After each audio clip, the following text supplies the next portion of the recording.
Bom dia para quem é de bom dia, boa noite para quem é da boa noite, 93 para quem é de 93, paz profunda para quem é de paz profunda e shalom para quem é de shalom. Porque hoje a gente vai discutir profecias e profetas dentro da árvore da vida e da cabala com um cara que já é praticamente daqui do boteco, né? A gente já conheceu ele pessoalmente, a gente já bebeu vinho junto, já tomou Coca-Cola junto, a gente almoçou com ele na padaria, morram de inveja. E hoje a gente vai conversar sobre assuntos sérios, mas antes de chamar nosso convidado de hoje, Rodrigo Lutarque, pelo Projeto Mayhem. Salve, pessoal. Se você não conhece a Yara Alon, você sai daqui, né? Pelo amor de Deus. Os vídeos deles são ótimos. Assim, eu fico vendo direto, assim. Eu sei que é para ver um por dia, mas eles são muito bons. Do Pedra de Afiar, Paulo Jacobina. Fala, galera, tudo bem? Conversar com o Ravi é sempre uma felicidade imensa, né? A gente aprende muito com ele e hoje, quem sabe, ele consegue explicar para a gente, afinal de contas, o Lúcifer é um anjo caído ou é um pequeno engano que as pessoas tiveram? Diretamente do Japão, Robson Belli. Eu... Olá, pessoal. Bom dia para quem está aqui comigo, boa noite para quem está no Brasil agora e boa tarde se estiver vendo isso em outro horário. Bom, eu quero saber quais profetas estão em quais esferas. E do mortesubita.net, Thiago Tomosauskas. Boa noite, pessoal, tudo bom? Prazer estar aqui de novo com vocês. Não sei se vocês lembram antigamente, quando a gente recebia um e-mail, a gente via primeiro o assunto, né? E depois ia ver quem mandou. Hoje é o contrário, hoje a gente vê primeiro quem mandou o e-mail e depois vai ler o assunto. Com o Yair é um pouco parecido, né? Porque você vê que o Yair vai vir pro Boteco Mayhem, você já vai lá ver e nem quer saber o assunto. Porque o cara por si só já é um show. Mas o assunto também é interessante hoje, né? Vai falar de profetas, a visão da cabala dos profetas, das profecias, então só vai ser sucesso. Seja bem-vindo, Yair. Obrigado. Acho que para começar, pode dar um panorama para a gente, né? Está comigo já a palavra, então começar Tô agradecendo. Eu não furando. sabia se eu podia falar. Obrigado pelo carinho. Obrigado, vocês são sempre muito gentis. Eu fico sempre lisonjeado, tanto pelo que vocês falam, pelo convite, e obrigado pela oportunidade de estar aqui de novo. Então vamos para a nossa primeira pergunta, né? Como a gente estava conversando antes da gravação, existe um ditado que fala que quando tem dois judeus conversando sobre um assunto, tem no mínimo três opiniões divergentes. Então, para a gente começar a falar sobre profeta, talvez seja interessante apontar o que seja um profeta. Né? O Maimônides, né? Quem não sabe o que é Maimônides, né? Tem que estudar um pouquinho, mas é uma pequena referência dentro do judaísmo, né? Quase insignificante ele, né? Ele traz para a gente que para uma pessoa ser profeta, ela precisa basicamente de três coisas. Ela precisa ser saudável, porque ela não pode ter doença para que tire a atenção dela. Ela precisa ter um arcabouço intelectual muito grande, ele tem que estudar bastante a respeito disso, e ele precisa ter imaginação, né, para que ele possa transformar em palavras aquilo que ele vê quando Deus fala com ele. Mas a gente já tem Spinoza que fala que não precisa ser assim, né? Ele também é judeu, embora tenha muitos filósofos que não o considere tanto judeu assim, mas vamos Exato. puxar ele um pouquinho para o judaísmo. Ele fala que como Deus é a própria natureza, para você ser um profeta, basta que você preste atenção na natureza, porque ela se manifesta para você constantemente. E aí, quando você estuda ciência, filosofia como um todo, você automaticamente consegue receber as mensagens de Deus.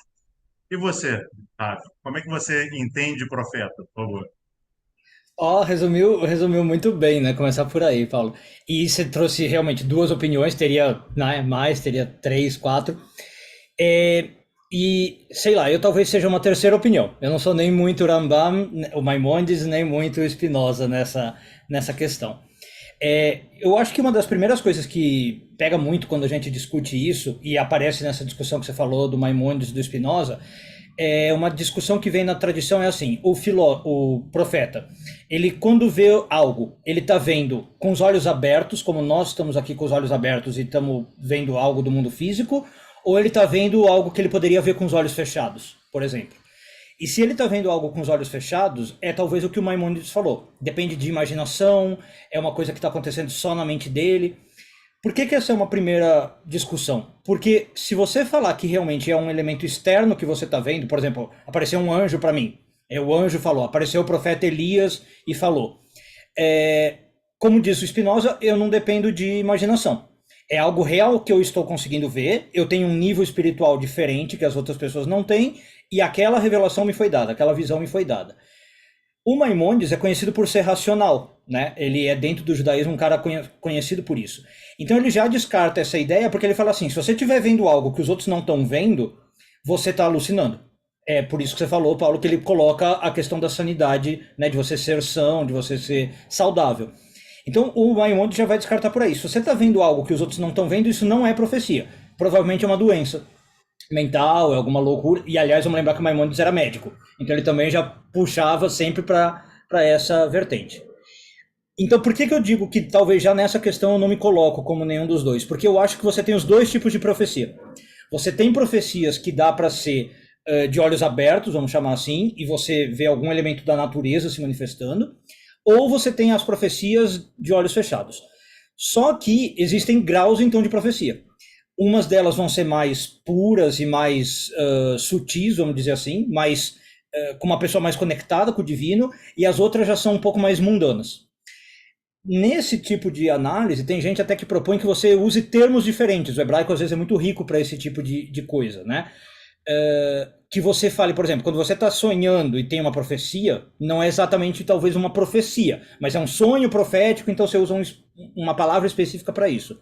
Que é, por exemplo, quando Jacó dorme, aliás, a gente está lendo essa porção da Torá essa semana, né? Ele dorme no meio do caminho, sonha lá com o local onde vai ser o templo de Jerusalém, tal. Os sábios perguntam, é uma profecia ou não é? Né? Agora, outra profecia talvez seja o caso, por exemplo, de Moisés, que ele vê uma sarça ardente, que tá queimando, mas não está consumindo, está com fogo, Deus fala com ele. Esse é outro tipo de profecia, e aí Moisés vai ser posto justamente como o maior dos profetas, porque ele conseguia, de olhos abertos, tá olhando uma árvore e tá praticamente vendo Deus. Então esse talvez seja outro termo para profeta, não é como Jacó que está vendo dormindo, né? Então eu acho que você tem os dois tipos, e talvez Maimônides e Spinoza não conseguiram perceber que tem níveis de profecia, num lado mais racional deles, né? Vamos pensar assim. Obrigado. A perguntinha é a seguinte: nessa visão de profecia, o profeta é alguém que é destinado a ser profeta, ele nasce profeta, ou a condição de profeta é algo que pode ser treinado e alguém pode vir a ser profeta porque quer? Pois Eu é. pergunto isso Legal. porque... E aí, se você quiser emendar, a minha segunda pergunta e a curiosidade é a questão do que seria, então, a cabala profética nesse contexto. Que se Perfeito. difere bastante do que o pessoal costuma entender como cabala. O que seria a cabala profética? Exato. E na verdade, realmente, as duas coisas estão muito, muito juntas, e vai trazer um problema histórico que eu acho legal a gente abordar. Bom, o judaísmo, a Kabbalah, sempre acharam que você não nasce profeta, você se treina para profeta, né? Você tinha, então, antigamente, as escolas de profecia. Você entrava para a escola, você aprendia as técnicas. Hoje você tem, já gostaram dos problemas históricos, né? Você tinha, então, técnicas que você aprendia. Hoje tem alguns historiadores tentando descobrir que técnicas é essa. Por exemplo, uma das questões que se tenta colocar é se usava, por exemplo, ervas, né, alucinógenos e coisas desse tipo. Qual era o papel de música nisso? Se você tinha, por exemplo, tambor, batuque, e isso te ajudava a ficar num estado alterado de consciência ou não. Ainda está muito especulativo, né? Porque às vezes os textos a gente sabe que não trazem isso, a gente precisa ficar lendo na entrelinha. Mas já é meio que consenso que sim, era aprendido. Então, ou com música, ou com alucinógenos, ou com as duas coisas, ou com outras coisas, era algo aprendido. Você tem alguns indícios disso, por exemplo, com Samuel. A história de Samuel, que é um dos primeiros profetas que a gente tem na Bíblia. Dá para você ver lá que, por exemplo, a mãe dele dedica ele ao templo, né? Ela, acho que todo mundo conhece minimamente a história, ela era infértil, a Hannah, Ana em português. Aí ela fala, olha, se eu tiver um filho, eu vou dedicar ele ao templo. E quando ele é dado ao templo, quando ela então finalmente tem um filho e dá ao templo, aí ele começa a desenvolver a profecia. Ele não nasce profeta, ele não vem de uma família, e o texto dá a entender que lá no templo ele recebeu esse tipo de instrução, né? Provavelmente com os sacerdotes e com os levitas ele já aprende isso, e ele é treinado para isso. Você tem várias passagens ali. Então, pensando nisso, você vem, por exemplo, para o que você perguntou, Thiago, para uma coisa chamada Cabalá Profética, que é basicamente o quê? A gente teve um grande exponente da Cabalá Profética, que é o Avraham Abulafia, ou Abraão Abulafia em português, e que ele, pegando esse mote, falava assim, olha, eu acredito que todos podem ser profeta, né? E nesse sentido igual ao Spinoza, só que com outro pretexto. E o Abraão Abulafia se viu no, sei lá, no dever de ensinar as pessoas a serem profetas. E ele baseou todos os seus livros, e não foram poucos, ele foi um cara muito prolixo nesse sentido, profícuo, onde ele dava todas as técnicas que ele diz ter descoberto, algumas que ele diz ter recebido, como sempre é a Kabbalah, né, por linha de transmissão, e aí ele falava, eu vou ensinar qualquer pessoa a ser profeta.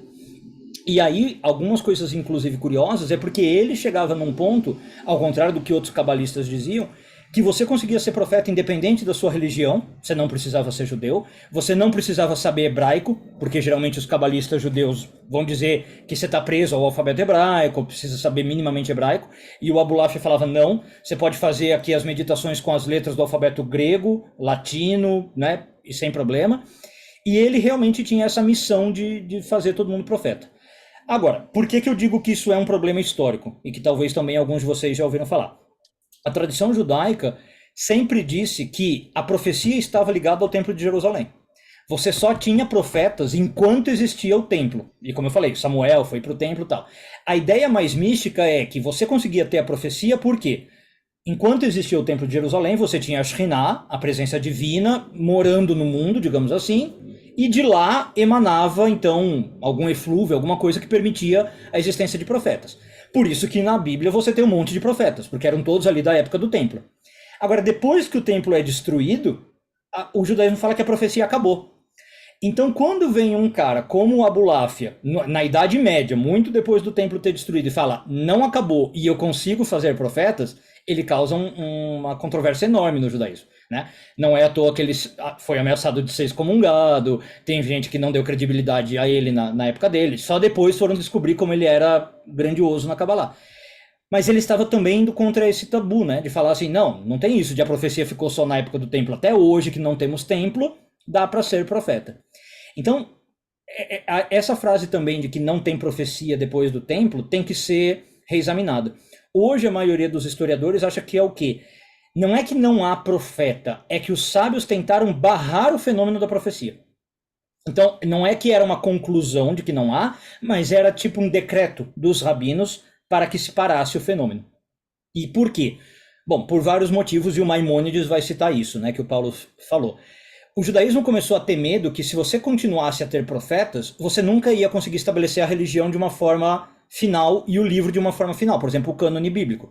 Se a cada tanto vem um profeta e fala, bom, eu recebi uma revelação divina, agora tem um novo mandamento para cumprir, ou agora tem uma nova palavra de Deus para ouvir, a coisa nunca para, percebe? Você sempre vai ter profetas vindo e revelando. Se você parar para pensar, na verdade, o cristianismo e o islamismo são isso, né? Veio um novo homem, Jesus fala, eu tenho uma nova revelação, tá aqui a nova lei. Aí vem Maomé e fala, bom, eu tenho agora uma nova revelação e a nova lei. Então, se você continuar aceitando que tem profetas, até onde vai? Você pode chegar até o século XX e tem religiões cristãs que falam, olha, meu líder aqui da minha religião recebeu uma profecia e a nova religião é essa. Então, o judaísmo tentou barrar esse processo e falar assim, olha, chega de profecia, não queremos mais saber de profetas. Já está estabelecido o cânone bíblico, esses vão ser os livros sagrados, esses vão ser as diretrizes do judaísmo, e a partir de agora, uma pessoa que profetizar, a gente vai desconfiar. Ou que ela é um profeta falso, e aí a Bíblia tem um monte de... o Maimônides vai pôr um monte de leis contra isso. Como é que você prova que alguém é um profeta de verdade? Ou essa pessoa está doente, como o Paulo falou, né? E, bom, em qualquer caso, essa pessoa não deve ser ouvida. Né? Então, estão falando aqui, por exemplo, você tem em algumas igrejas evangélicas, até hoje, o fenômeno de lugares que falam que a pessoa profetiza, né? Que ela recebe alguma mensagem, tal. O judaísmo fala, não sei se é um fenômeno real, primeiro, a gente deveria questionar, e mesmo se for real, a gente fala, não importa, os profetas importantes já deram sua mensagem no passado. Você hoje, se tiver uma mensagem para falar, a gente não vai ouvir. É basicamente a posição do judaísmo frente aos profetas. Só para completar a pergunta antes de passar para o Robson, que já está com a mão levantada, se o Robson me fizer a gentileza, assim, você acha que essa questão de proibir, de tentar barrar a profecia, não pode ter também a ver com uma questão de controle? Porque eu observo que na Bíblia os profetas sempre têm um papel social também, né? De acusar, principalmente acusar os poderosos e lembrar das questões dos mais vulneráveis. Você acha que pode ser uma questão também assim de manutenção do poder? Eu não tenho muita dúvida, tá, Thiago? E você colocou muito bem. Vamos lembrar que nessa época que eu estou falando, que você começa a proibir a profecia, quem que está proibindo? Os sábios, que vão ser os antecessores dos rabinos, né? E você tem realmente essas duas classes, os sábios versus os profetas. Os profetas são aquelas pessoas que elas têm uma revelação divina, mas elas não são necessariamente, e o Maimônides de novo vai falar, pessoas educadas, formais, né, que estudaram o livro. Quando o Maimônides vem e fala assim, não, para ser profeta você precisa ser um cara erudito.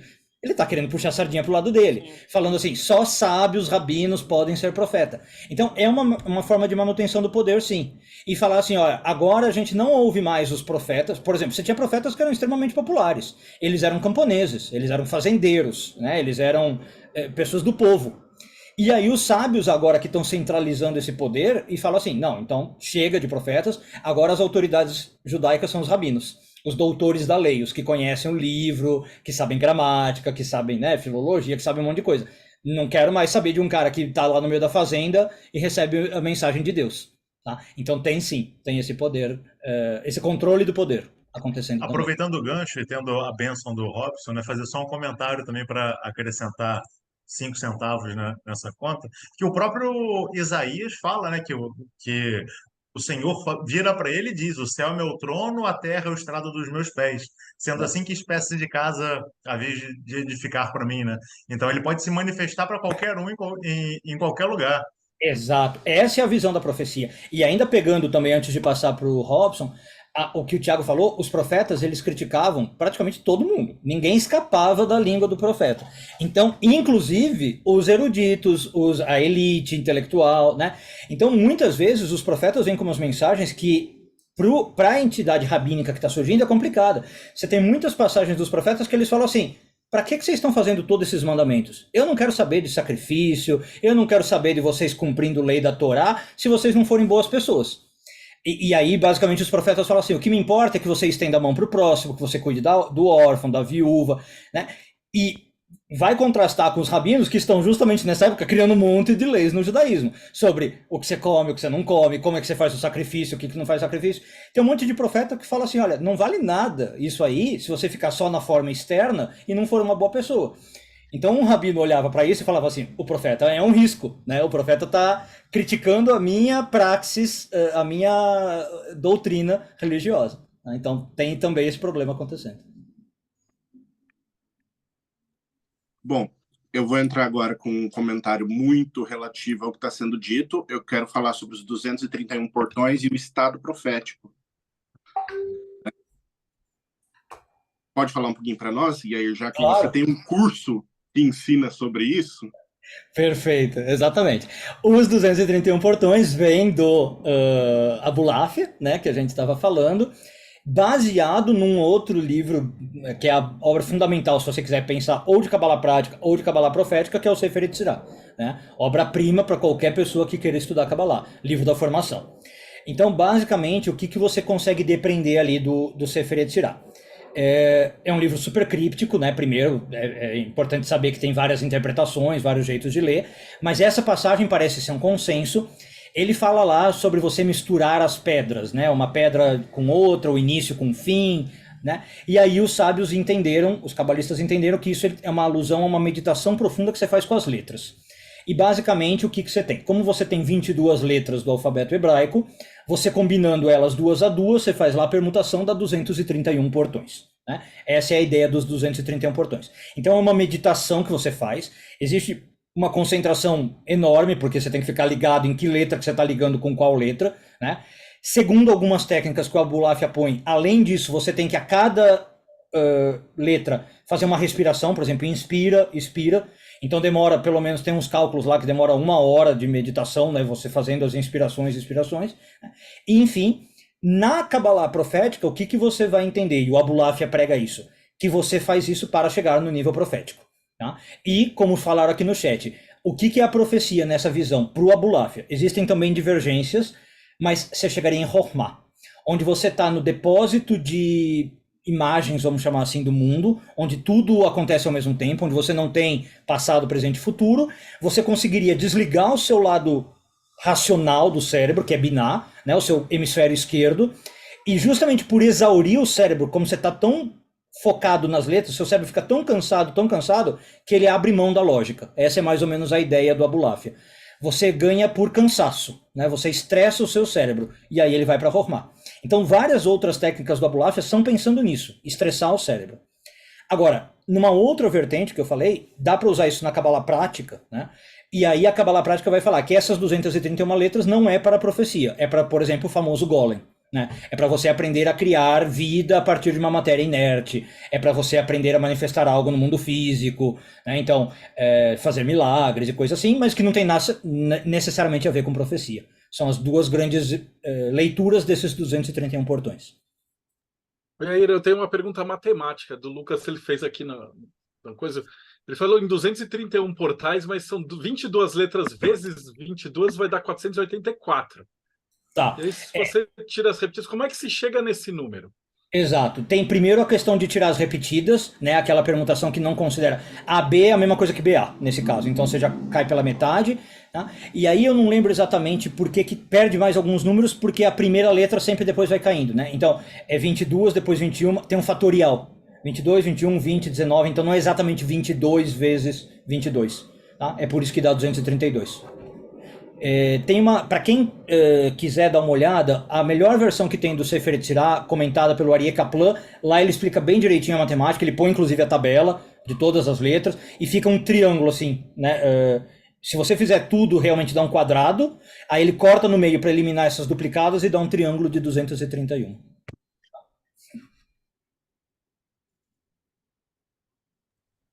Perfeito. Agora vamos dar mais um passinho à frente, então, né? Vamos pegar o caso que o profeta, quando ele tem a visão dele, ele vai passar uma série de coisas, inclusive uma série de críticas, né? E aí, lá na abertura, eu fiz um comentário a respeito do Ângelus, né? O Lúcifer, que a gente vê no livro do profeta Isaías, que ele faz uma referência ao Lúcifer como aquele que cai, né? E aí muita gente pega esse trecho e acha que ele é um anjo caído porque ele é a estrela da manhã. Mas se você volta um pouquinho no texto, você percebe que Isaías está sendo irônico e falando em relação ao rei da Babilônia, né? Exato. Dentro dessas concepções, né, a gente não precisa necessariamente entrar no fato do Lúcifer ser ou não um anjo caído, né? Mas aí, se quiser entrar, pode entrar também. Tá. Mas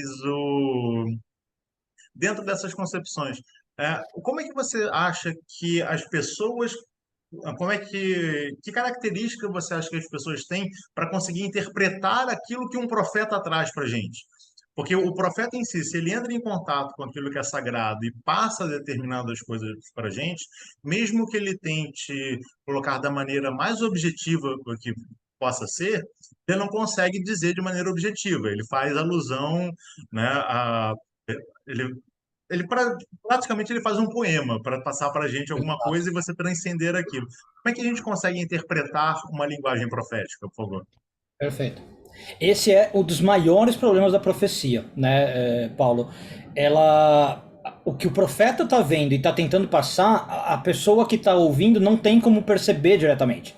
Então o profeta tem que usar metáfora, analogia, parábola. Aí quando faz isso você já entende errado, já interpreta errado. Se ele não usar, fica vago demais, aí você não sabe do que ele está falando, se ele está falando desse momento ou do outro. Então é por isso que você consegue ter fenômenos, eu sempre cito isso. Você pega qualquer profecia da Bíblia, ela pode estar se aplicando tanto à época do profeta, como você falou, Isaías está criticando o rei ali da Babilônia na época dele, ou você pode falar assim, não, eu tenho certeza que ele está falando da Guerra Fria, Rússia e Estados Unidos, no século XX. Dá para você ler desse modo, se você quiser, né? Tenho certeza que Daniel está falando aqui do nosso tempo moderno, da torre World Trade Center que caiu e que o fim do mundo vai... Porque é vago, né? Do jeito que você vai ler Daniel, você pode encaixar qualquer mensagem lá. Por exemplo, no caso de Daniel tem a famosa coisa das 70 semanas, né? Que ele fala o período de 70 semanas para o fim do mundo. E aí, até isso que você fala assim, bom, 70 semanas são 70 semanas. Não, não são. Você começa 70 semanas a interpretar. São 70 semanas, uma semana tem 7, então é 70 vezes 7, ele está falando de 490 semanas. Só que semanas não é semana, porque semana de Deus é ano, então são 490 anos, e aí já está falando da Idade Média. E aí você começa a realmente entrar num modo simbólico, como você falou, que você pode ver qualquer coisa, Paulo. É muito complicado. Aí, de novo, a gente entra uma das grandezas de Moisés. Moisés era um dos poucos profetas que falava claramente, como a gente está conversando, sem precisar metáfora, e quando ele falava assim, ó, pode comer, não pode comer, né, é isso que ele está falando. Até quando mistura com a cabala teosófica, né? Porque o cara pode achar que é um profeta e começa a ler, Exato. e aí fica pior que o chat GPT, né? Exato. Para quem tem uma ideia, por exemplo, para quem já viu as quadras do Nostradamus, né? É super vago também, você encaixa qualquer coisa. O Nostradamus tem uma lá que ele fala, eu vi aves metálicas com não sei o quê. Aí fala assim, pronto, ele falou que o avião vai ser inventado, que o Santos Dumont vai ser inventado. Não sei, ele tá falando de aves metálicas. O que ele quis dizer com aves metálicas, né? Então, o Maimônides discute isso, e ele fala que o profeta ele sempre vai falar também com uma limitação da linguagem dele. Ele usa a linguagem dele. Um profeta, como eu falei, que é fazendeiro, vai usar analogias do campo. Ele vai falar de vaca, de pasto, de coisa assim. Um outro que é mais ligado ao comércio vai usar linguagem do comércio, né? Vai falar de moedas de prata, de ouro, de valor. É o que eles tinham para tentar passar a mensagem, só que é complicado você entender certamente o que eles estão dizendo, né? Não é uma coisa fácil. Aproveitando assim, né, a gente vai estudar aquilo que popularmente se conhece como a Bíblia hebraica, né? A gente vai passar, nós vamos ter os profetas maiores e os profetas menores.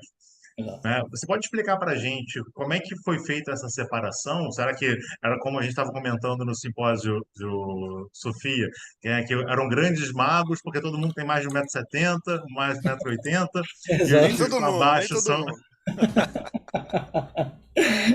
A primeira coisa que vem na cabeça é isso, né? Profetas maiores é porque deve ser muito grande, menores por isso. Não, a primeira questão realmente é pelo tamanho da obra só, né? Profetas maiores é porque eram mais profícuos, então você tem livros enormes, às vezes com muito mais capítulos, enquanto profetas menores você tem 3 capítulos, 4 capítulos, é basicamente isso. Então não tem nada a ver com estatura, obviamente, né? Tem gente que tenta também falar que teria algum nível, de novo, como eu falei, de níveis de profecia, né? Os profetas menores teriam uma profecia um pouco mais opaca e menos clara do que a dos maiores, mas isso não se sustenta tanto. Realmente parece que a divisão é no termo de quanto produziu, literariamente, né? Que obra produziu.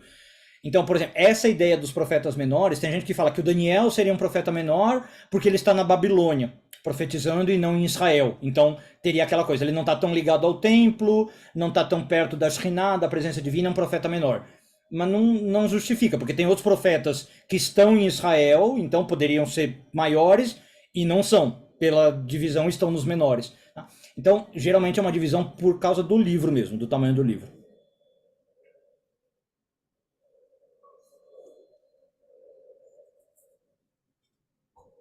Acho que o Robson agora? Robson. Tá no... Bom, eu tô me coçando, já faz meia hora que a gente está conversando aqui. Eu queria falar diretamente sobre o assunto da árvore da vida e dos profetas. Gostaria que o Yair, agora já introduzimos toda a questão, agora gostaria que o Yair abordasse o tema diretamente. Perfeito. Então, você sabe que eu vou confessar para você que essa é uma coisa que eu estava estudando antes da live, porque assim, geralmente a gente tem um mapeamento bem claro de quem representa o que na árvore da vida, né? E aí a gente fala assim, bom, Davi representa Malhut, Abraão representa Hesed e por aí vai. E quando vocês me convidaram para participar aqui do encontro, eu achei que a gente ia falar sobre isso, né? Só que aí eu comecei a pensar, cara, eu nunca vi uma relação de profetas com a árvore da vida. Eu nunca tinha passado por esse tipo de leitura. Mas Abraão não é profeta? Então, não, Abraão não é considerado profeta. Tá? O profeta seria no sentido maior, menor do que o Paulo falou. Samuel para frente, né? Samuel, Isaías, Jeremias e tal. O Abraão ele vai ser considerado patriarca, só. Mas Moisés é. Moisés, sim. Esse é o único. Moisés e Arão, se você quiser pôr, são as únicas exceções que a gente tem como associar com a árvore. Aí eu fui atrás e comecei a ver que não tem ninguém falando, não achei ninguém falando. Então, me veio aí uma coisa curiosa, que parece que as associações ficaram mais assim, no sentido do Pentateuco, né, até Deuteronômio, você consegue fazer algumas relações interessantes, e algumas outros personagens, como eu falei, Davi, que foge e aí puseram. Mas os profetas mesmos que a gente imagina, Daniel, Isaías, Jeremias, não houve essa relação clássica. Não impede que a gente faça, né? Inclusive, por exemplo, Marcelo, talvez seja bom de fazer essas analogias, quem que está em cada sfirá, que ele já tem livros. Eu entendi de cara que a briga entre sábios e profetas é bem ali em cima, é Roquemar e não, Biná, isso né? exato. Biná é o sábio, cara, o sábio sabe, a lei é assim, Saturno é Saturno. E o Roquemar é o que está lá fora, né? A sabedoria divina que vem lá diretamente. Que eterno não vai ter ninguém porque é Deus, né? Perfeito. Mas exatamente, essa divisão tá, né? E aí, como você tem a divisão... ficou em Resed, que seria o topo dali do que a gente estuda do Sefra HaOmer, que seria o máximo que a gente chega, né? Porque tipo, a gente virar e falar, pô, eu quero chegar em Biná e tal, você não vai, né? Resed é alguma coisa que talvez 50 anos de prática, 60 anos são os sábios, a gente não passa Exato, exatamente. Isso que eu também lembro para as pessoas. Aliás, eu não sei se você falou por acaso, ou se foi a falha, Biná é 50, tá ligado aos 50 portões. Então, o Robson falou dos 231, né, que levariam para Hormá, mas antes você teria os 50 de Biná.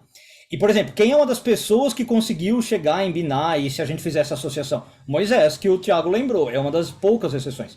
Então, bom, vamos começar espero que não fique confuso, mas Arão e Moisés, desculpe, são dois irmãos, né? Todo mundo sabe, que recebem ali uma profecia forte, Moisés mais do que Arão, e na árvore da vida eles são Netzach e Hod, então eles estão bem baixo na árvore da vida, nesse sentido. Por conta disso, vários textos, inclusive o Zohar, vão falar que a profecia já chega para a pessoa, mesmo que ela chegue em Netzach e Hod. Não precisaria Hormá. Hormá, você tem uma profecia melhor, mas é uma profecia que você vai, por exemplo, em estados alterados de consciência. Quando você dorme, quando você medita e tal. Quando você consegue trazer essa profecia para um nível mais, como eu falei, de olhos abertos, é Netzach e Hod. Tá? E aí, por isso, inclusive, fazendo algumas relações. Netzach e Hod são as coxas na árvore da vida, né? Se Hesed Gevurah é o braço, Netzach e Hod é a perna. É assim que você interpreta, por exemplo, a luta de Jacó, quando ele vai ter com o anjo e ele fica manco, né? O anjo bate na coxa dele, o Zohar vai dizer que ele perdeu Hod, ele perdeu a capacidade de profetizar e por aí vai. Então é até o que o Tiago perguntou. Mas Abraão, Isaac e Jacó não eram profetas? Não, eles perderam essa conexão. Vai voltar depois com Moisés e Arão.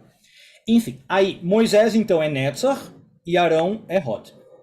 E ao longo da vida deles, eles fazem uma troca, um cruzamento. Por quê?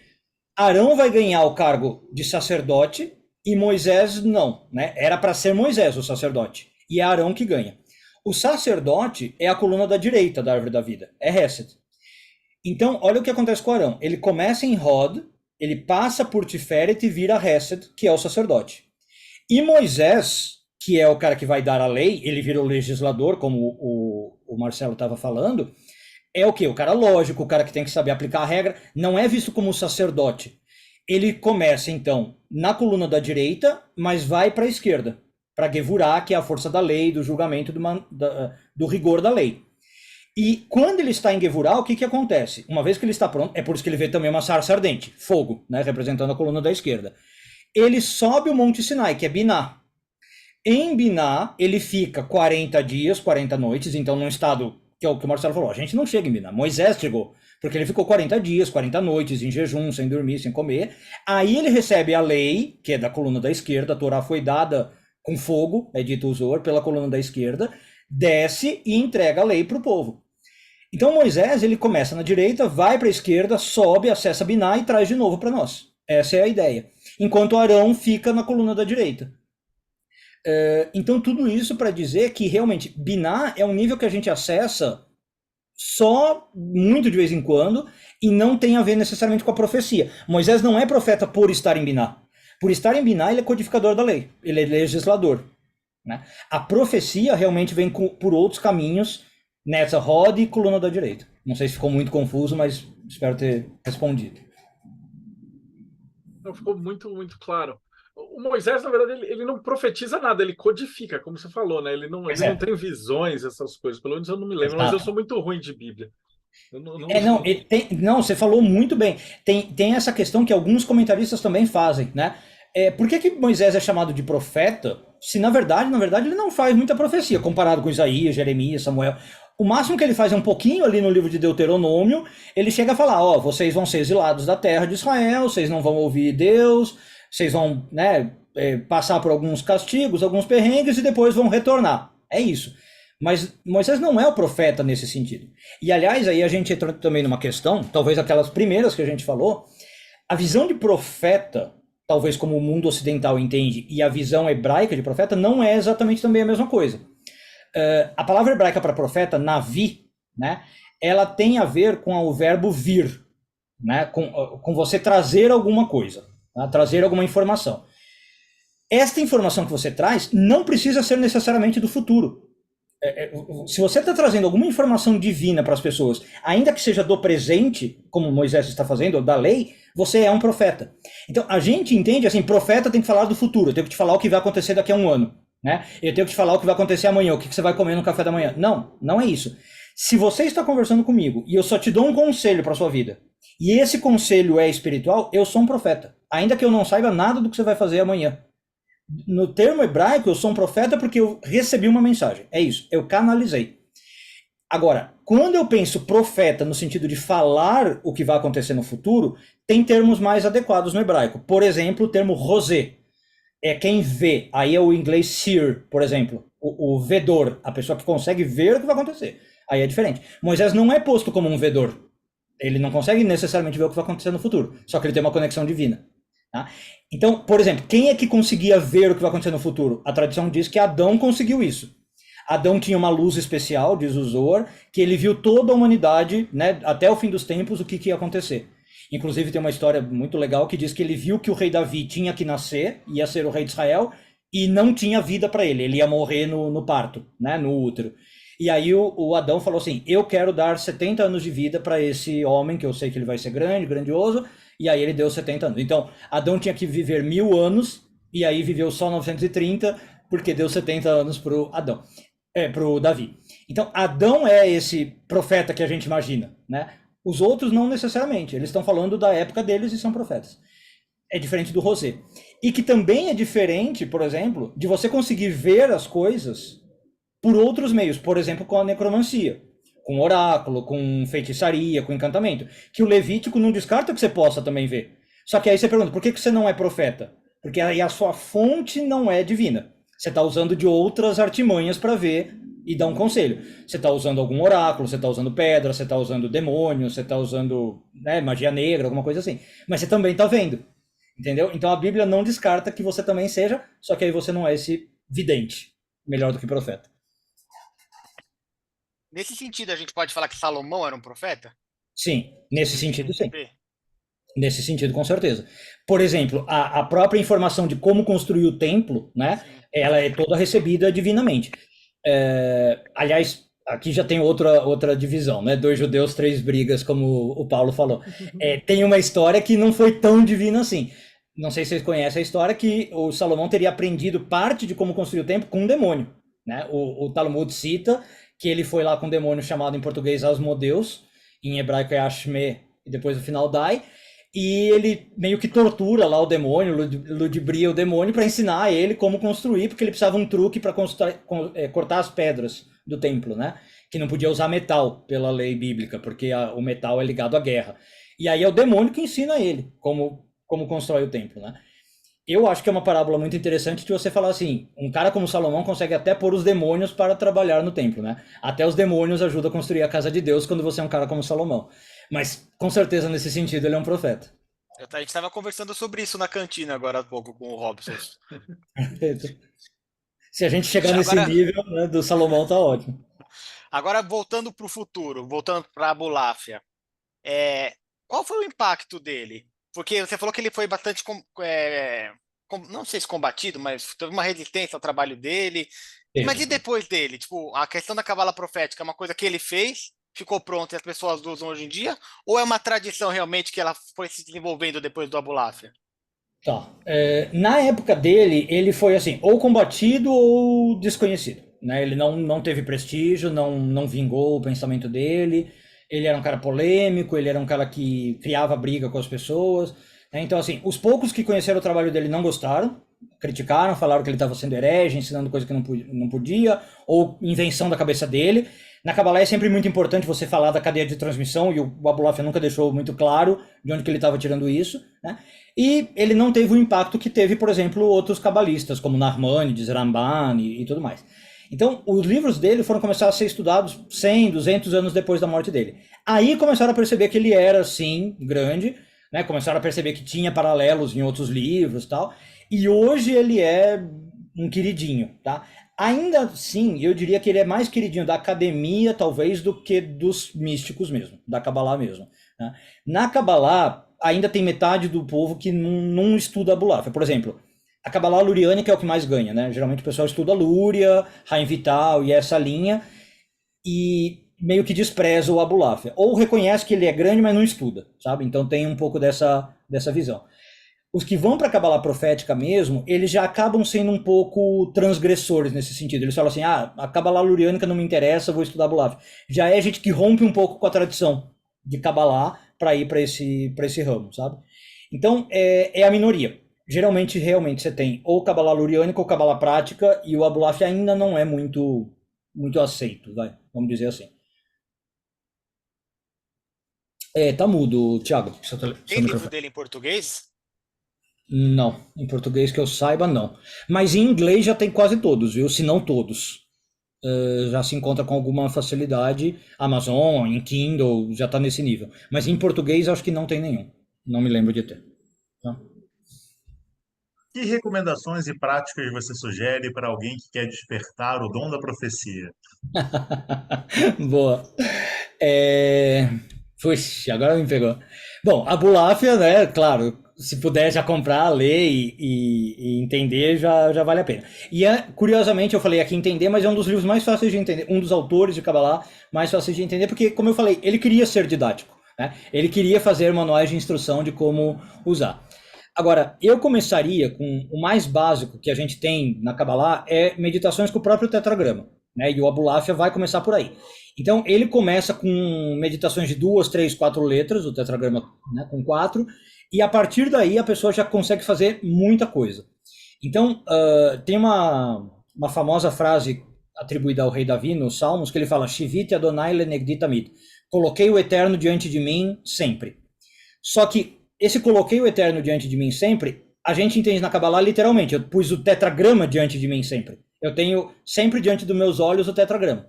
Então, muitos cabalistas, eles ficam o quê? O tempo inteiro visualizando o tetragrama, ou na maioria das vezes. Principalmente em situações difíceis, sei lá, apertou a situação, você já medita no tetragrama, já vê o nome na sua frente, né? Sei lá, alguém te olhou torto no trânsito, você já medita o tetragrama para vir uma energia boa. Então, essa, por exemplo, é uma das primeiras meditações que o Abulafia ensina, baseado no Yetzirah, e se você fizer bonitinho, digamos, já pode ir abrindo esses portões de profecia, como a gente chama. Um segundo nível que o Abulafia vai dizer é você usar o que se chama os nekudot, os pontos vocálicos do hebraico, e aí você começa a pôr o tetragrama com cada vogal. No hebraico tem 10, né? Porque você tem a longo, a breve, longo e breve, longo e breve. Então, você vai pontuando o tetragrama. Você não vocaliza, porque é o nome de Deus que você não vocaliza, mas você visualiza o tetragrama com as vogais. E como são 10, abre as 10 firot da árvore da vida, né? Cada vogal vai abrindo uma sfirá. Então aí você desbloquearia a árvore toda, inclusive Hormá, e teria o nível da profecia, o dom da profecia. Então são os dois exercícios que eu começaria fazendo por aí. Olha aí, eu tenho uma pergunta da Vanessa aqui, que ela fala que vocês falaram tudo dos profetas e tal, mas e as profetisas, né? Se puder falar alguma... Ela fala que tem uns 7 profetisas, né? Sara, Miriam, Devora, Shana, Abigail, Hudá e Esther, tá certo? Tá, certinho. E, na verdade, as que a gente dá o nome, mas tinha muitas, tá?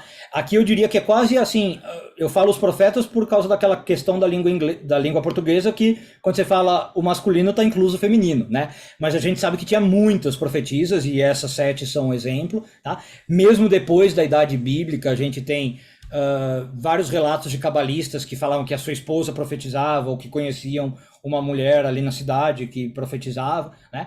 Inclusive, algumas vertentes de Kabbalah vão falar que a mulher tem muito mais facilidade de profetizar do que o homem, né? sempre que vai para a espiritualidade, a mulher vai ter alguma facilidade maior. Então, as mesmas ideias. Aquilo que eu falei, por exemplo, de talvez a profecia vir com música, uma das ideias que se vem disso é de Miriam. Tem uma passagem do texto que o povo de Israel acabou de atravessar o Mar Vermelho, os egípcios morreram, e Miriam chama umas mulheres para tocar, tipo, uns pandeiros, uns tamborins, né? E muitos comentaristas entendem o quê? Que é a Miriam com suas estudantes de profecia, e elas estão tocando pandeiro para receber ali uma mensagem divina. Está se descrevendo um culto profético, né? Em que Miriam é a que está encabeçando, irmã de Moisés. Então é bem isso. Se Moisés e Arão eram profetas e tinham essa escola, Miriam provavelmente também, né? Então, na Kabbalah, as profetisas funcionam igual. E, aliás, é outra coisa interessante, se a gente lembrar de novo com os sábios. Enquanto no mundo dos sábios a mulher vai ser posta de lado, e aí a gente sabe que a mulher não vai ter cargos eclesiásticos, vamos chamar assim, né? Não vai ser rabina, tal. No mundo profético não tinha isso, né? Você tinha igualdade entre homens e mulheres no quesito profecia. Tá? Eu tenho uma outra pergunta do Florindo, que ele fala assim, você podia falar alguma coisa sobre os livros do Gershon Scholem? Perfeito. O Gershon Scholem, ele é o acadêmico de referência. Quando eu falei que é o queridinho na academia, né, tem alguém, por exemplo, o Gershon Scholem, ele é conhecido como o pai do estudo acadêmico de Cabala, né? Ele instaurou essa cadeira na Universidade Hebraica de Jerusalém. Hoje já existem algumas críticas ao Gershon Scholem, porque ele parece que tinha ali alguns problemas com o seu método científico mesmo, o jeito que ele interpretava textos, a sua crítica aos textos. Hoje já se viu que algumas falhas, algumas hipóteses que ele fez são erradas, mas ainda assim tem bastante mérito. Só é preciso lembrar então que o Gershon Scholem não é um cabalista, ele é um estudioso de Kabbalah, ele é um acadêmico da Kabbalah, tá? Depois do Gershon Scholem, e para quem gosta e quer seguir nessa linha, hoje a gente já tem o Moshe Idel, né? O Moshe Idel é sucessor do Gershon Scholem, assumiu a cadeira dele na Universidade Hebraica de Jerusalém, é justamente um dos que estuda o Abulafia, tá? Então ele tem um monte de artigos e papers e, né, publicações internacionais sobre o Abulafia, comentando inclusive as técnicas, por exemplo, desdobramento do corpo. Ele já fez artigo junto com neurocientistas explicando o que o Abulafia está tentando descrever à luz da ciência moderna. Então, é só lembrar que esses dois, por exemplo, são acadêmicos falando sobre Cabala, né? Não são cabalistas, tá? Não estão seguindo necessariamente uma tradição. Mas dentro disso, uma leitura muito boa. E a escola Merkabah? Tá. Poderíamos dizer que eles eram profetas, e aí depois veio a galera mais sábia, depois vieram os profetas, eles meio que ficam Com certeza. alternando? A escola Merkavá, na verdade, se você for ver, ela é contemporânea aos profetas que a gente está vendo na Bíblia, né? Inclusive, muita gente diz que a escola Merkavá tentou imitar Ezequiel, Isaías, Jeremias, com aquelas suas visões. Então, é tudo na mesma época. Quando eu falei que você tinha escolas de profetas, que você podia ir para estudar, eram escolas como a de Merkavá, né? Então, você tinha já um professor com um texto, né, com um guia de estudos e tudo mais. O que talvez diferencia, algumas coisas que diferenciam? Bom, primeiro, claro, que os textos dos profetas entraram para o cânone bíblico e o de Merkavá ficou como texto apócrifo, externo, não muito reconhecido, né? Então ficou, para muita gente assim, é texto que não vale nada, que não tem valor sagrado. Era estudado só por quem realmente era místico e acreditava que aquilo tinha valor, mas não foi reconhecido como um texto suficientemente sagrado para entrar na Bíblia. Algumas outras diferenças. O pessoal de Merkavá, em especial, tinha essa acepção de profeta que a gente falou, de receber mensagens e tal. Por exemplo, das preocupações do povo de Merkavá era receber o que se chama o Sar Torá. Sar Torá é um anjo mensageiro, né, o ministro da Torá, que vinha te lecionar Torá, ou alguma obra sagrada. Então, nesse sentido, como a gente falou aqui, é profeta, né, ele está recebendo uma mensagem. Só que a principal preocupação desses caras da Merkavá não era receber mensagem, era ver Deus. Então, nisso, eles diferem um pouco do profeta. O profeta, ele já tinha um entendimento maior de que o importante não é ver Deus ou ter um contato com Deus. É receber uma mensagem e passar essa mensagem para os demais. É o que hoje a gente chamaria, talvez, de servir de canal, né? Ser um meio de transmissão. O povo da Merkavá não tinha tanto esse altruísmo, vamos chamar assim. Eles não queriam ser mensageiros de nada ou instruir os outros a nada. Eles eram reclusos mesmo. Eles ficavam lá na escola deles, estudavam sozinhos, não aceitavam qualquer pessoa, era uma escola hermética nesse sentido, e o objetivo deles era ver Deus. Pronto, se eles vissem, estava bem. Eles não queriam ficar passando mensagem, tá? Mas é da mesma linhagem, do mesmo doutrina, do mesmo tipo de técnica, inclusive, tá? Você acha que é isso que explica um pouco quando a gente vai pegar os profetas, né, em relação a ver Deus em si, né, não necessariamente na ordem geográfica da Bíblia hebraica, né, mas na ordem cronológica, a gente vê que parece que Deus vai se afastando dos profetas, né? Primeiro você vê Deus, depois você vê o trono, depois você vê Exato. o carro, e aí É, vai sumindo, né? aham, perfeito.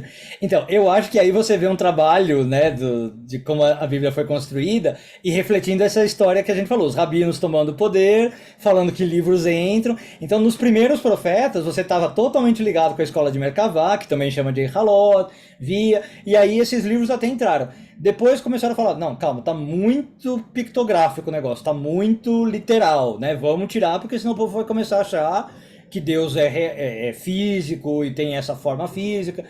Então acho que isso também reflete a evolução da ideia no judaísmo mesmo, né? Como é que se foi vendo essa questão do corpo de Deus, se tinha, se não tinha.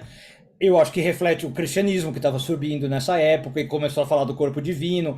Então, ó, se eles estão falando do corpo de Deus, a gente não pode falar de corpo de Deus, porque vão começar a achar que a gente é cristão, né? Então tudo isso começa a refletir. E aí é bem o que você falou, quando chega nos últimos profetas, é basicamente a voz só. Você já nem vê mais Deus, você só ouve Deus falar com você. Diferente dos primeiros profetas que têm visões super claras, com luzes e nuvens e raios e relâmpagos, né? É bem isso. Os profetas do futuro vão ter só a notificação de que a mensagem foi lida. Exatamente. Mas é. Não, segundo o Spinoza, né, segundo o Rambam, é dormindo já, nem isso. É só se tiver um sonho profético já é muito, né? Já é um sonho que você já pode considerar demais. É bem isso mesmo. Deixa eu fazer uma pergunta que talvez seja. Não sei se ela tem resposta, na verdade. Vamos lá. Mas qual seria a pedra de toque ou o critério que você poderia dar para gente para uma pessoa diferenciar um estado profético de um outro estado alternado de consciência? Não sei se tem uma resposta fácil. Existem alguns indícios, tá, Tiago? Mas não é uma resposta muito fácil de dar. Alguns indícios vão ser, digamos, do tipo mais empírico mesmo. Então, de novo, voltar ao Maimônides, que como o Paulo brincou, é pouco importante no judaísmo, né? Ele é a referência quando a gente quer saber de qualquer assunto. O Maimônides ele vai ter uma visão bem empírica e prática. Ele vai falar assim, para você saber se é profecia ou não, tem que ter acontecido o que você viu, né? Então, para você saber se está delirando ou não é isso. Se você imaginar que vai cair a árvore e amanhã cai a árvore, ok, talvez você tenha uma profecia. Mas ainda assim, o Maimônides, lembra, vai desprezar totalmente isso. Ele vai falar assim, tá, grande coisa que você viu que a árvore vai cair. Isso não faz de você um ser especial, a gente não vai começar a ouvir você, e não adianta falar que Deus falou com você e que você tem uma nova mensagem. Não queremos saber, tá? Mas O essa é... Maimônides o é o Maimônides Spock, não né? aceita nada. Não, nada. Totalmente racional. Agora, essa é a prova que ele daria. Porque tem, como eu falei, aquelas discussões sobre um profeta verdadeiro, um profeta falso, e ele chega a dar isso, né, de evidência. Ele fala assim, se um profeta vier e falar que recebeu uma mensagem, que tem um sinal, que tem uma prova, vocês vão ver se ele é um profeta se aconteceu o que ele falou. Se ele começar a falar coisa e não aconteceu, já não é um profeta. Então é essa a prova. Agora, tem alguns cabalistas que vão tentar dar provas menos empíricas. O Abulaf é um deles, Ibn Ezra é outro, e eles vão falar o seguinte, existe uma diferença como se fosse na qualidade da imagem, na textura da imagem, quando você está tendo uma visão profética e quando você está tendo outra visão. Do que eles falam, dá para entender que é mais ou menos assim. A visão profética, ela é uma imagem geralmente mais nítida, mais encorpada, e que você percebe que não é aquela que você imagina. Quando você fecha o olho e imagina uma coisa, tende a ser uma imagem naturalmente opaca, meio vaga, que você sabe o que está imaginando, mas porque o seu cérebro racional está participando daquilo. E às vezes a sua imagem, o Ibn Ezra vai falar, que você está falando como imagem, é uma imagem meio verbal. Então, por exemplo, você fala assim, vou imaginar uma vaca. Não necessariamente você está vendo a vaca com detalhe. Às vezes você já pula umas etapas e você assim, a palavra vaca simboliza a imagem para você. O Ibn Ezra tenta dizer isso. Se você estiver vendo uma vaca profeticamente, vai dizer o Ibn Ezra, vai ser muito claro. Você vai estar vendo realmente uma vaca, com todas as percepções. E aí, inclusive, vão dizer que não só a parte visual. vai estar às vezes incluso outros sentidos. Então, quando é uma coisa profética, alguns cabalistas vão dizer que está envolvido sinestesia. Você vai começar a sentir cheiro, você vai poder começar a ouvir sons que você não ouve. Então, vamos supor que é a vaca. Talvez você vai sentir o cheiro do pasto junto, né? Você vai começar a talvez sentir, se você estender a mão, você vai sentir o pelinho da vaca, tal. E é isso que diferenciaria de uma mera imaginação, né? Você teria transformações corporais acontecendo que uma mera imaginação não faria, ou não faria tão vividamente, vai. Fazer um comentário em cima do que você disse do Maimônides, né? Mas se fosse assim, parece que o Maimônides é muito parecido com o pai de Sansão, né? Que quando vem o anjo, a mãe dele Exato. reconhece e ele não. É um homem qualquer. Você que disse para minha mulher que eu vou ter o filho, o que vai acontecer, né? Exato, exato. E é muito engraçado que, aliás, ele tá tão certo que é um homem, que ele chega a desconfiar que a mulher teve algo com esse homem, né? Ele fica querendo saber assim, mas será que não teve traição? Será que você é um anjo mesmo? Ou será que você não é um homem que veio dar em cima da minha mulher e tal? E ele não acredita, ele é totalmente racional, o Spock, né? Como o Thiago brincou. Ele tem que provar por A mais B que é um anjo dando uma mensagem que você vai ter um filho especial. Ele não tem esse tipo de visão. É a mulher que fala, não, é um anjo do Senhor, veio avisar que nosso filho vai ser especial, né? E ele não acredita. E aí, conta agora pra gente um pouquinho dos seus cursos. Beleza. O que tem de cabala profética aí no meio? Fala um pouquinho dos 231 portais. Tá bom. Olha, de cabala, eu não tenho nada dado com o nome de cabala profética, mas ela fica implícita. Eu tenho um curso de cabala prática, né, que chama Maaseh Raziel, justamente por causa do nome como Maaseh Merkavah, né, os atos da Merkavah, que é um curso que eu bolei apostilado, ao modelo, por exemplo, como a Rosa Cruz faz, né? Você se associa, paga mensalmente, recebe as apostilinhas, estuda por conta, autodidata nesse sentido. Quando você se sente pronto, faz a provinha e recebe a próxima apostila. E na Maaseh Raziel, então, a gente passa por várias coisas de cabala prática e, claro, acaba incluindo um pouco de cabala profética. Então tem meditações com o nome de Deus, né? Você tem esse tipo de... tem uso de técnicas do Sefer Yetzirah, né? E é um curso que qualquer um pode se inscrever a qualquer momento, porque então é apostilado, né? Não precisa esperar inscrições, né? Matrículas abertas. Agora, fora esses cursos, eu tenho... o que eu mais costumo fazer é aula mesmo, né? Dia, hora marcado, abre inscrição, abre turma. Então, nesse momento, para agora, para 2023, já está fechado, já estou bolando as agendas para 2024. E fora esses cursos, que eu geralmente anuncio ali no YouTube, Instagram, Facebook, eu tenho 2 que são de grupo de leitura, que eu lancei e está dando bastante certo. Grupo de leitura a gente pega uma obra clássica, se reúne, lê o que der, né, durante 1 hora e vai comentando. Um desses grupos de leitura é do Zohar, claro, né, obra aí por excelência, e a gente costuma ler o que chama Parashá, a energia da semana, da Torá, e o outro eu comecei a ler Lúria, os livros do Lúria, começamos desde o primeiro, né, tem vários, e a gente está lendo Lúria. Esses 2 grupos se reúnem quinta-feira, um às 8 da noite, outros 9h30, então um acaba 8 às 9 e outro das 9h30 às 10h30. E apesar de ser... anual e tal, ocorrendo o ano inteiro, dá para entrar em qualquer momento porque é um grupo de leitura. Dá para ver as gravações do passado e começar a acompanhar. Em português, né? Então, quem quiser, depois tem mais informações lá no meu site, pode me mandar e-mail. E em breve a agenda para 2024, que aí geralmente são tópicos específicos, né? Então, eu faço um curso, por exemplo, sobre a árvore da vida, eu lancei um agora recentemente, foram 10 aulas, ou sobre meditação, ou sobre algum assunto que esteja, né, em voga, que o pessoal tenha pedido. Lá no yairalon.com.br tem uma parte de livros, que tem vários livros interessantes com a curadoria que você faz, alguns você mesmo vai tradutor, e tem um lá Exato. que é Meditação e Cabala. Esse livro Perfeito. tem alguma coisa do Abulafia, não tem? Tem, bastante. Ele é centrado na Abulafia. Ele começa com as escolas que a gente estava falando aqui, as proféticas de Merkavah, de Eihalot, vai passar pelo Abulafia e chega, por exemplo, até as linhas mais modernas, como o Hassidismo, né? Que tem técnicas de meditação, pelo Baal Shem Tov, né? O fundador do Hassidismo. Então ele dá um bom apanhado da história da meditação na Kabbalah. É do Aryeh Kaplan, o que eu comentei, que comenta o Sefer Yetzirah, né? Então ele é um ótimo cabalista, um ótimo comentador, era, né? Faleceu. E é um livro muito legal para quem interesse. Só que um pequeno aviso, um pequeno spoiler, o Aryeh Kaplan faz o que a gente chama na Kabbalah, ele cita o início do capítulo, mas ele não te dá o capítulo inteiro, né? Então ele só faz uma alusão, assim, à técnica. Ó, funciona assim, assim, assado. Quando você está começando a entender, ele corta o texto e passa para o próximo assunto. Então ele não é exatamente explícito, né? Mas já dá para bom entendedor, você entende ali o início do capítulo e consegue derivar o resto. Inclusive, só Maravilha. desculpa só te cortar, tem duas meditações que o pessoal pede muito. Uma que é a do Golem, todo mundo fica curioso para saber, ele comenta lá como que seria a meditação do Golem com 231 portões, e a famosa meditação para você ter um Magid, né? Que o Magid é como se fosse um guia espiritual, um guia angelical, não precisa ser necessariamente um anjo, mas um tutor espiritual que vem e te dá ensinamentos, né? E ele lá alude essa técnica da meditação para você receber esse guia. Né? De novo, ele não explica todo em detalhes, mas ele deixa praticamente tudo explicado lá. É sempre um prazerzão ter você aqui. A gente já está quase Imagina. acabando. Eu vou deixar iairalon.com.br, tá? Link aqui na descrição.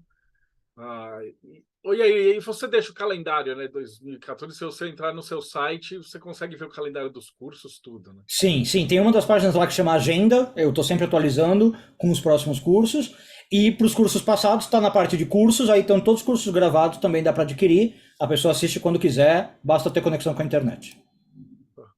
Fantástico. Eu acho que é isso aí. Robson Belli, então, suas considerações finais.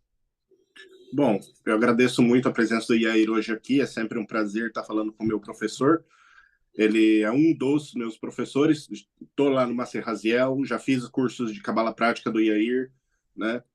Então, é sempre um prazer. Recomendo muito para todos.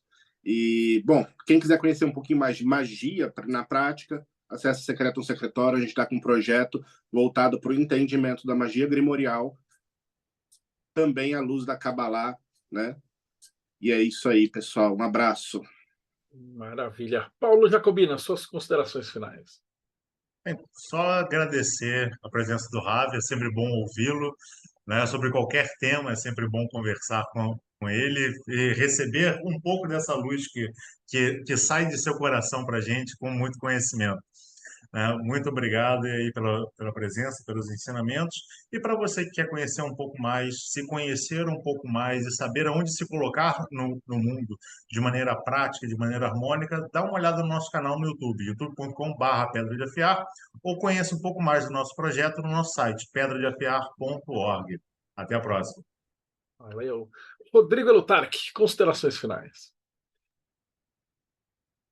Sim, é fantástico escutar o Iair Alon. Eu gosto, sou fã, fiquei aqui só curtindo e recomendo demais os cursos dele, apesar assim, de eu não ser um grande fazedor de cursos, o Robson que o diga, mas não, algumas coisas eu estou fazendo direito, Robson.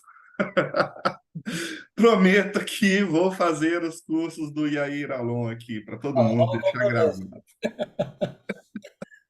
Legal. E recomendo sim, Consciência. Está aqui, ó, livro 21. Entra aqui no catarse.me/TDC, você vai ter acesso a essas gravações, você vai ter acesso a grupos no Telegram com um pessoal bacana, discutindo coisas aí dos mais diversos assuntos. Você vai poder participar de um grupo fantástico que assim abre muitas portas.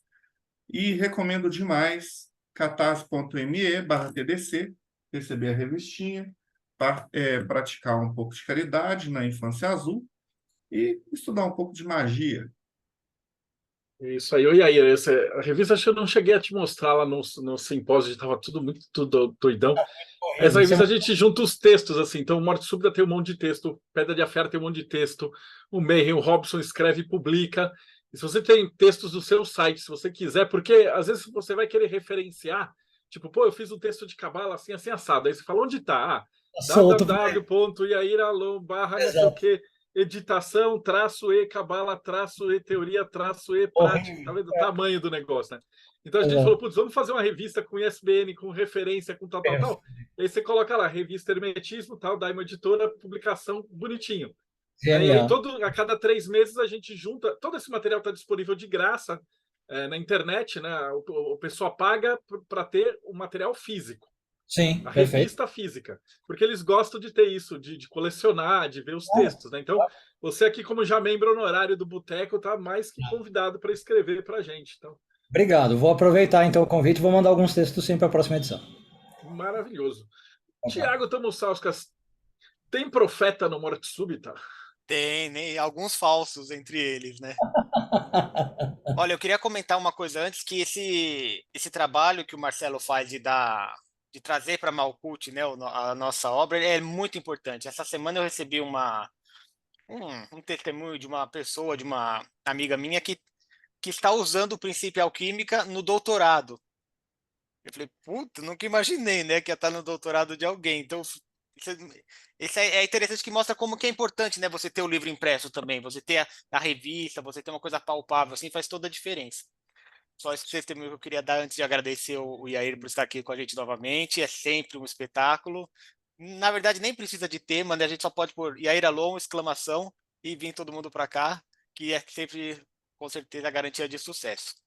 Bom, aproveitar e fazer um jabazinho para todo mundo acessar o mortesubita.net, um site dedicado ao ocultismo, esoterismo, misticismo, religiões comparadas, que está aí no ar desde 1996, com conteúdo aberto e gratuito para todo mundo. Só entrar, acessar. Hoje a dica é entrar lá e escrever Abuláfia. Vai aparecer lá um texto sobre cabala estática, né, que é outro nome que dá para cabala profética também. E começa a Sinônimos. acessar. Se você começar a acessar, você vai curtir. Agora, se você começar a ter alguns efeitos colaterais, você está no meio de uma entrevista de emprego, tem um sonho profético, ou está numa reunião importante e vê uma carruagem de fogo, aí você considera entrar no catarse.me/morte súbita e fazer parte do problema com a gente. Valeu. E aí, Alon, suas considerações finais? Ah, como sempre, gente, só agradecer. Não tenho palavras, vocês sempre muito gentis. E vocês não têm ideia, eu espero que eu consiga refletir um pouquinho do prazer que é estar entre vocês e aceitar o convite de vocês. Mentes como a de vocês, para mim é um prazer mesmo. Assim, não tenho palavra, de verdade. Muito obrigado. Vocês são incríveis. O trabalho de cada um de vocês individualmente e vocês como um coletivo ainda ficam melhores. Então, muito, muito obrigado pelo carinho, muito obrigado pelo convite.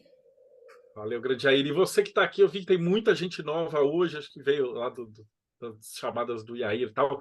Segue o canal, dá o like, porque a gente precisa do boca a boca, né? O YouTube, ele não divulga, a gente faz vídeo aí 1 hora, 1 hora e meia, falando de assunto profundo e tal, não tem musiquinha, não tem dancinha, então a gente meio que está fora do algoritmo. Então, por favor, segue a gente, dá uma olhada, essa entrevista 480. Então significa que a gente está chegando próximo de 500 já, né? E é todo mundo desse calibre. A gente junta, pede referência, vê quem é que a gente está entrevistando. O cara sabe do assunto. Então, você gosta de Kabbalah, tem lá maçonaria, martinismo, quimbanda, umbanda, druidismo, wicca, enoquiano, que você imaginar, a gente está batendo papo e está trazendo esse conhecimento de graça para vocês.